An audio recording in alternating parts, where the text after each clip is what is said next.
Okay, you're in Microsoft Excel and you've got a very frustrating problem where Excel is displaying a formula instead of the result of a formula.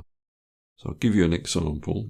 So if I divide female staff number by the total, I'm expecting an answer, but it's just displaying the formula, same down here. Now this problem is occurring because the text format has been applied to those cells. Now to get around this problem, you need to select the cells with the formula in. You go to the Data tab on your ribbon, and then you go to Text to Columns, and then very simply you just click on Finish. Then you'll need to apply whatever format is needed for those results.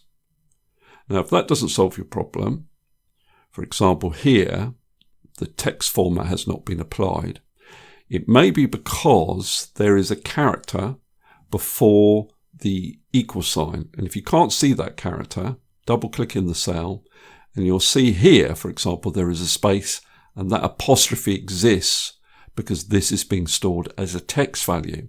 So you need to get rid of that space and that apostrophe, and then the formula will work.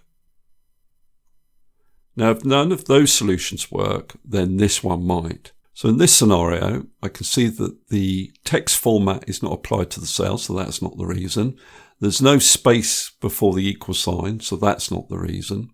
The reason probably is that you have a setting on the Formulas tab called Show Formulas currently on.